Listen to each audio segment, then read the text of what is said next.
حضرت ابراہیم علیہ السلام جب اپنے بیٹے اسماعیل سے ملنے گئے تو کیا کہا تھا؟ اسماعیل علیہ السلام شکار کھیلنے کے لیے گئے ہوئے تھے جنگل میں، بیوی نکل کے آئیں، دیکھا ایک بڈھا کھڑا ہے، کہا السلام علیکم، کہا وعلیکم السلام، کہا اسماعیل کہاں ہیں؟ کہا وہ تو جنگل میں گئے شکار کرنے۔ کہا اچھا بیٹا یہ بتاؤ کہ گھر میں گزر بسر کیسی چل رہی ہے؟ تو اسماعیل علیہ السلام کی بیوی نے کہا بہت بری کنڈیشن ہے، صبح کھا لو تو شام کو نہیں ملتا، شام کو کھا لو تو صبح نہیں ملتا، بہت برا حال ہے۔ حضرت ابراہیم علیہ السلام نے کہا ٹھیک ہے بیٹا کوئی بات نہیں، وہ آ جائیں جب تمہارے پتی گھر میں تو ان سے کہنا کہ ایک بوڑھا آدمی آیا تھا، اس نے تم کو سلام کہا ہے، اور دوسری بات اس نے یہ کہی ہے کہ گھر کی چوکھٹ ٹھیک نہیں ہے، گھر کی چوکھٹ بدل دو۔ چوکھٹ سمجھتے ہیں نا، دروازے پہ جو سامنے لگی ہوتی ہے چوکھٹ، کا گھر کی چوکھٹ بدل دو۔ اسماعیل کی بیوی کہتی بڈھا سٹیا گیا، گھر کی چوکھٹ تو ٹھیک ہے، وہ کہہ رہا ہے کہ ٹھیک نہیں ہے، ارے ہوا بھی آتی ہے گرمی میں، سردی میں دھوپ بھی آتی ہے، گرمی میں ہوا بھی آتی ہے، اور بڈھا کہہ رہا ہے گھر کی چوکھٹ ٹھیک نہیں ہے۔ شام کو اسماعیل علیہ السلام جب گھر پہ آئے تو پوچھا، بیوی نے کہا کوئی بڈھا آیا تھا، کہا اچھا، انہوں نے سلام کہا۔ اسماعیل سمجھ گئے کہ ہاں یہ میرے باپ، اچھا سلام کہا، کہاں، اچھا اور کیا کہا؟ اور کیا، وہ بڈھا تھا سٹیا گیا، اس کا دماغ خراب ہو گیا تھا۔ کہا نہیں بتاؤ تو کیا کہا اس نے؟ اس نے کہا گھر کی چوکھٹ ٹھیک نہیں ہے، اپنے پتی سے کہنا، شوہر سے کہنا گھر کی چوکھٹ بدل دو۔ کہا میری بیوی گھر کی چوکھٹ بدلنے کو کہاں، کیوں، کیا کچھ پوچھا تھا اس نے؟ کہا پوچھا تھا گھر میں گزر بسر کیسا چل رہا، تو میں نے بتا دیا بہت برا، صبح کھا لو تو شام کو بھوکی سوتی ہوں، شام کو کھا لو تو صبح بھوکی اٹھتی ہوں، ایک ٹائم کھا لو ایک ٹائم ملتا ہی نہیں ہے، تو جو تھا گھر کا حال وہ بتا دیا۔ کہا میری بیوی وہ بڈھا میرا باپ تھا، اور تم نے یہ کہہ کر ناشکری کر دی، تمہیں یہ کہنا چاہیے تھا کہ میں جس حال میں ہوں اللہ کا ہر حال میں شکر ادا کرنا چاہیے تھا، اور کہنا چاہیے تھا کہ ہر حال میں اللہ کا شکر ہے، جیسا بھی اس نے رکھا ہے ہر حال میں اللہ کی شکر گزار ہوں، یہ کہنا چاہیے تھا۔ لیکن تم نے یہ جملہ کہہ کر میرے باپ کو بہکا دیا، وہ سمجھ گئے کہ تم ناشکری ہو۔ جو اپنے رب کی شکر گزار نہ ہو وہ اپنے پتی کی شکر گزار کیسے ہو سکتی ہے؟ یا جو اپنے پتی کی شکر گزار نہ ہو وہ اپنے رب کی شکر گزار کیسے بن سکتی ہے؟ آئے میری بیوی چوکھٹ تم ہو، اور انہوں نے جو کہا کہ ان سے کہہ دینا کہ اپنے گھر کی چوکھٹ بدل دو، اس کا مطلب یہ ہے کہ انہوں نے بیوی بدل دینے کی بات کی ہے، یعنی تمہیں طلاق دینے کا حکم دیا ہے، لہٰذا اپنے باپ کا حکم مانتے ہوئے میں تمہیں طلاق دیتا ہوں، میں اپنے باپ کی نافرمانی نہیں کر سکتا۔ اتنی سی بات پر طلاق کی گھر کا حال چال ٹھیک نہیں ہے۔ ہماری ماں بہنیں سوچیں کہ آج وہ اپنے شوہروں کی کتنی نافرمانی کرتی ہیں۔ ایک مہینے کی تنخواہ لے کے شوہر گھر پہ آیا کہ خالی ہاتھ چلے آئے، تو فیئر اینڈ لولی نہیں لائے، پاؤنڈز لانا چاہیے تھا، چلے آئے ایسے ہی خالی ہاتھ، اور شوہر پوری زندگی بیچارہ کما کر کھلاتا رہے، ایک دن بیچاری کو ٹائم سے کھانا نہ ملے، یا ایک دن ٹائم سے اس کا میک اپ کا سامان نہ آئے۔ اچھا پڑوسی کی شادی میں ایسے جاؤں گی،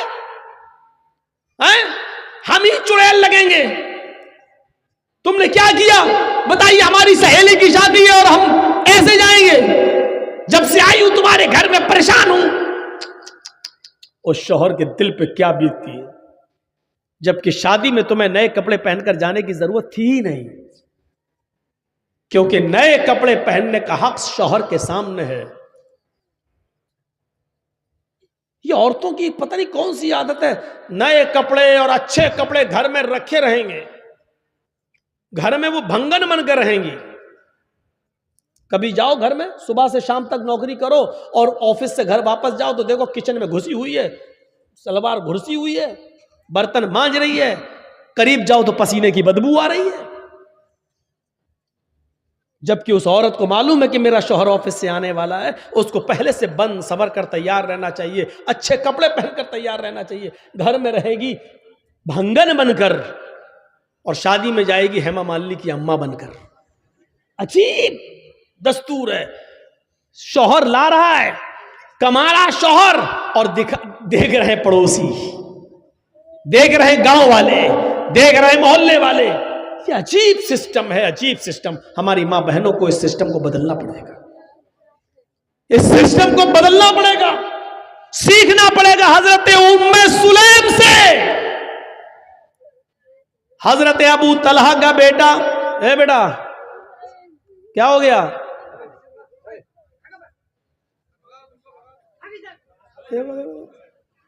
ارے کیا ہوا؟ پیشاب لگ رہا تو جاؤ نا، کہ یہی کرو گے؟ جاؤ جاؤ، شادی ہو گئی تمہاری؟ تب کس لیے جا رہے ہو یار؟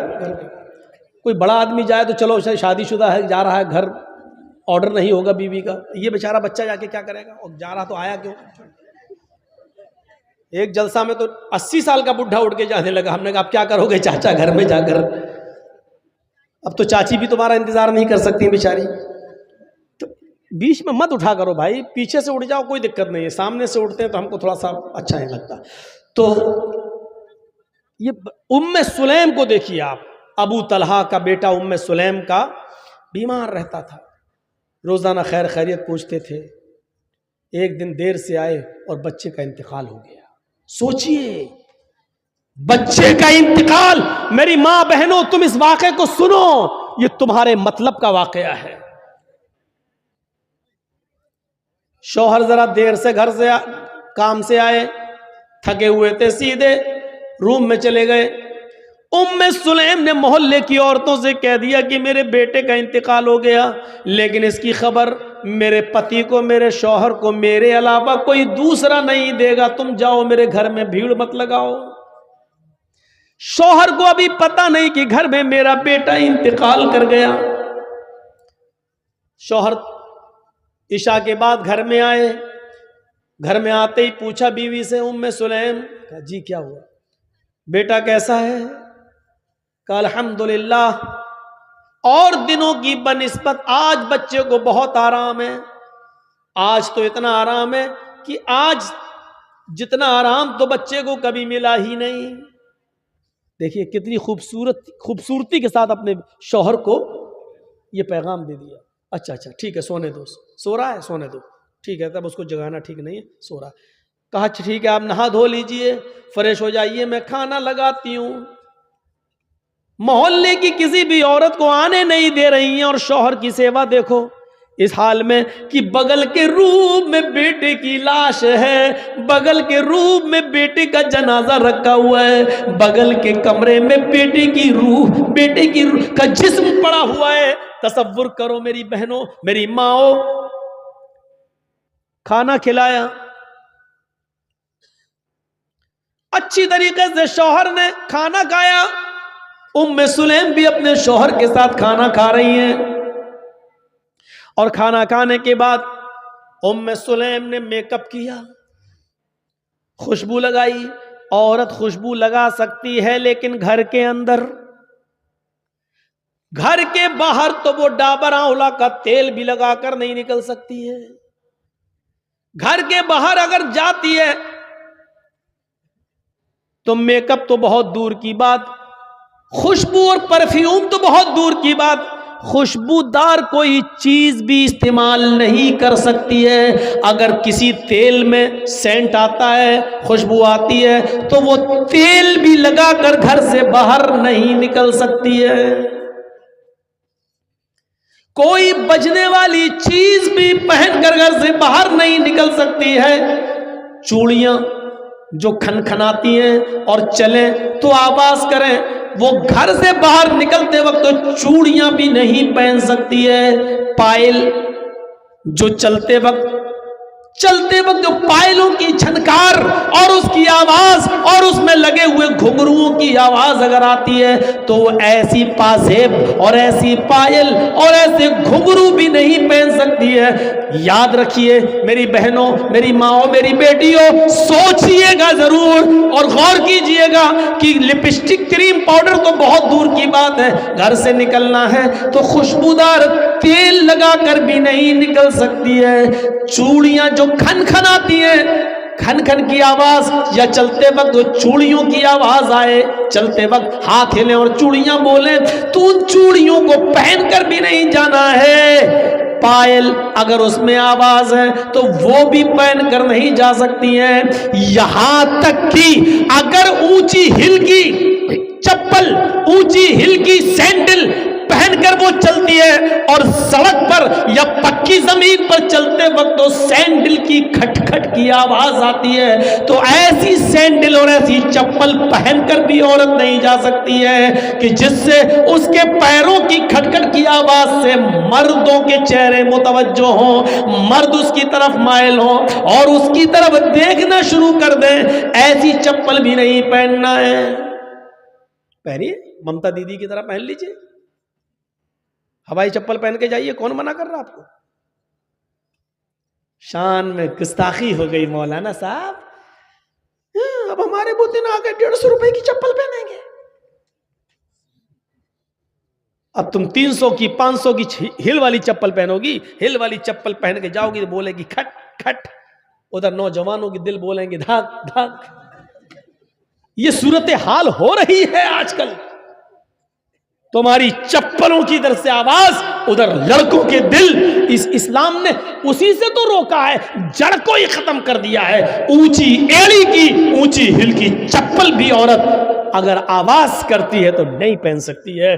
چوڑی اگر آواز کرتی ہے تو نہیں پہن سکتی ہے. ایک آدھ کڑا پہن لیا کوئی بات نہیں, ایک کڑا پہن لیا اس میں, ایک کڑا پہن لیا اس میں, آواز تو نہیں کر رہا, جائیے. لیکن ہاتھوں میں ساکس ہونا, گلیوز ہونا چاہیے, پیروں میں ساکس ہونا چاہیے. جائیے, ٹخنے سے نیچا نقاب اوڑھنی یا چادر ٹخنے سے نیچا ہونا چاہیے, اتنی نیچی ہونی چاہیے کہ آپ کی چپل بھی نظر نہ آئے, چپل سی چھپی ہوئی ہو, اور آپ کا نقاب, آپ کا حجاب, آپ کی چادر زمین کی مٹی سے چھلتی ہوئی, روڈ سے چھلتی ہوئی جانی چاہیے. یہ ہے اسلامی پردہ. مولانا صاحب کیوں بتا رہے ہو؟ ہمیں کرنا ہی نہیں ہے, ہمیں کرنا ہی نہیں ہے. ارے تمہیں کرنا نہیں, ہمیں تو بتانا ہے. 1 سال کے بعد جلسہ لوگ کراتے ہیں بیچارے, اسی مقصد سے تو کراتے ہیں. تو یہ ہونا چاہیے, یہ تو عورت یہ سب چیزیں پہن کر نہیں نکل سکتی ہے. اس ابراہیم علیہ السلام نے کہا بیوی کو طلاق دے دیا, کہا میں نہیں رکھ سکتا. ہماری ماں بہنوں, ام سلیم کے اس واقعے سے عبرت حاصل کرو.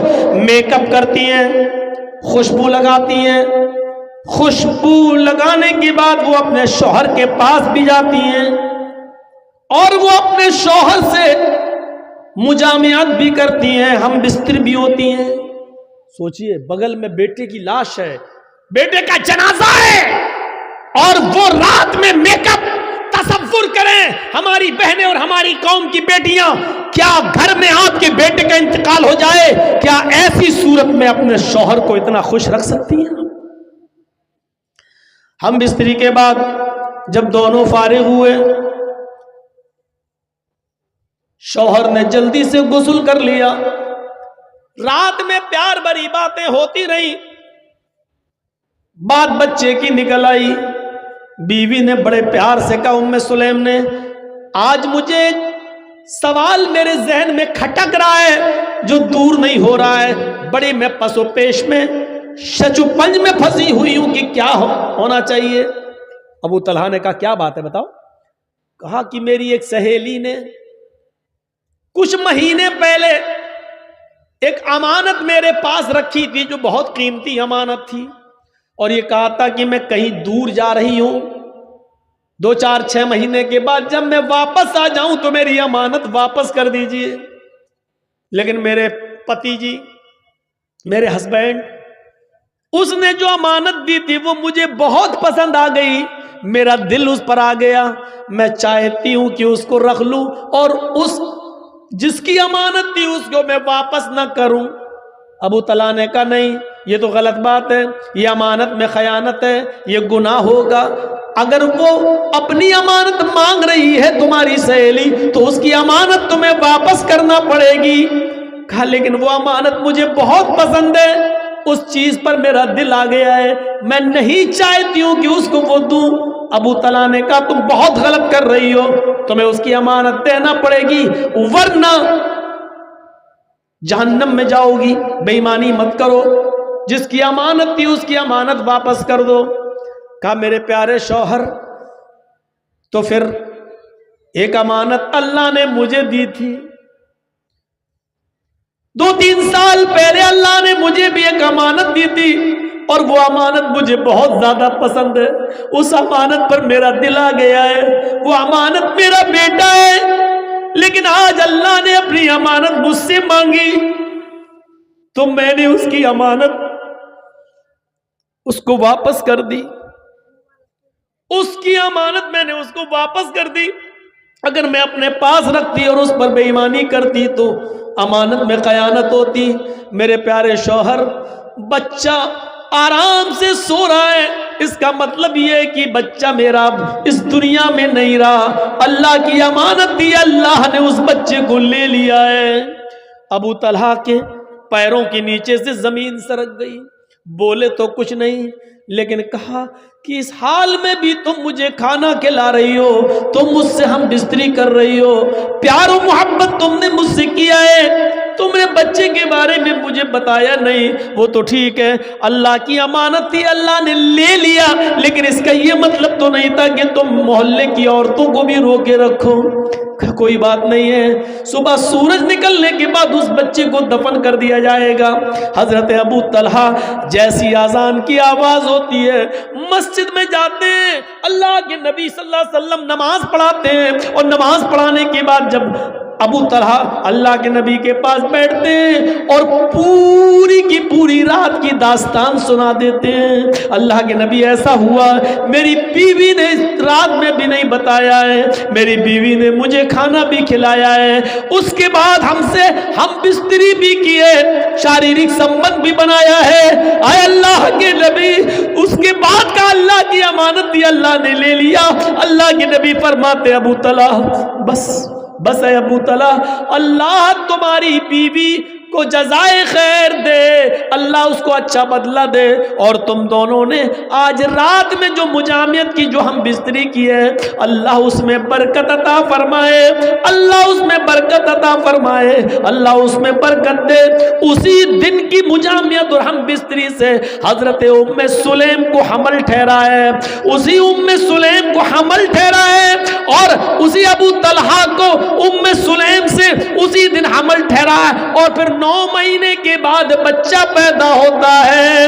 اس بچے کا نام انس رکھا جاتا ہے، اس بچے کا نام انس رکھا جاتا ہے۔ اللہ کے نبی جب یہ بچہ پیدا ہوا تو سب سے پہلے اللہ کے نبی نے کھجور اپنے منہ میں چبایا، اور چبایا ہوا کھجور نکالا اور اپنی انگلی سے نکال کر حضرت انس کے منہ میں ڈالا اور دعا کی، اے اللہ حضرت انس کے مال میں اور اس کی اولاد میں برکت عطا فرما، اس کی اولاد میں برکت عطا فرما، ان کے مال میں اور ان کی اولاد میں برکت عطا فرما۔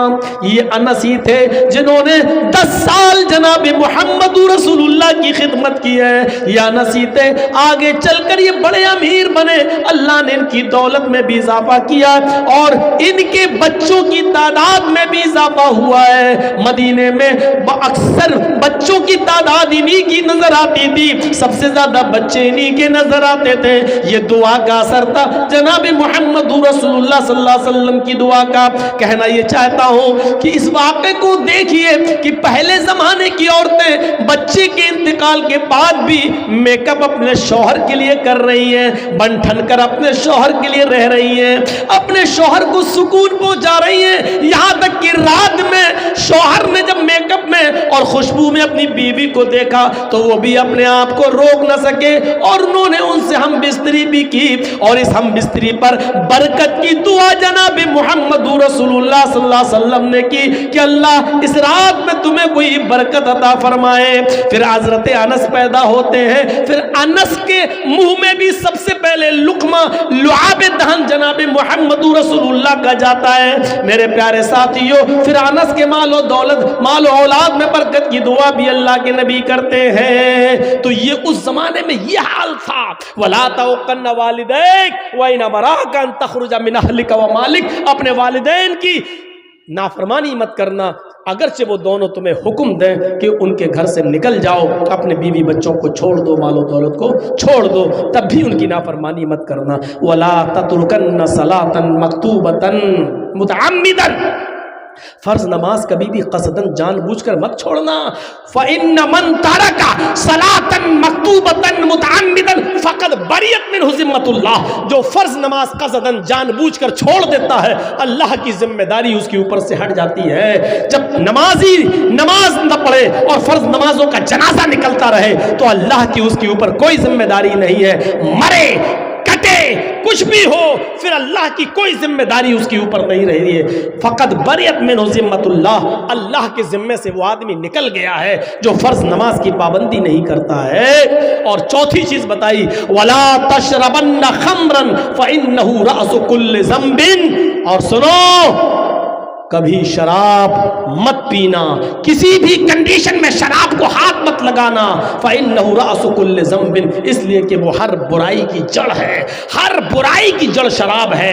شراب پینے کے بعد زنا کرنے کا دل کرتا ہے، شراب پینے کے بعد چوری کرنے کا دل کرتا ہے، شراب پینے کے بعد ماں باپ کے سامنے، ماں اور باپ کے سامنے گالی دینے کا دل کرتا ہے۔ اور شرابی جب شراب کے نشے میں گھر آتا ہے تو اپنی بہن اور اپنی بیٹی کے سامنے بھی گندی گندی گالیاں دیتا ہے۔ اس کو نہیں معلوم وہ جس نشے میں ہے وہ کس کے سامنے گالیاں دے رہا ہے۔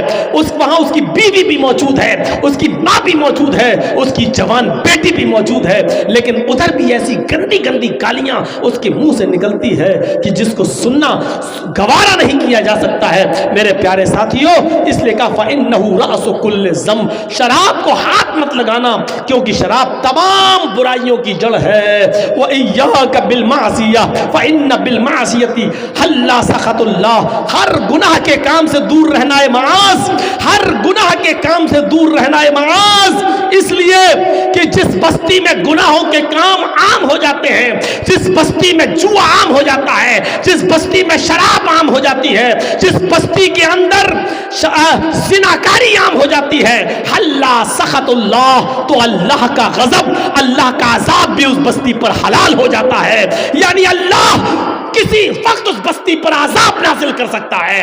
سن لو لاٹری کھیلنے والوں، سن لو آئی پی ایل کا میچ میں شرطیں لگانے والوں اور سٹے بازی کرنے والوں، جوا کھیلنے والوں، جس بستی کے اندر جوا عام ہو جاتا ہے، جس بستی کے اندر شراب عام ہو جاتی ہے، جس بستی کے اندر بے پردگی عام ہو جاتی ہے، جس بستی کے اندر زناکاری عام ہو جاتی ہے، حَلَّ سَخَطُ اللَّهِ، اس بستی پر اللہ کا عذاب حلال ہو جاتا ہے۔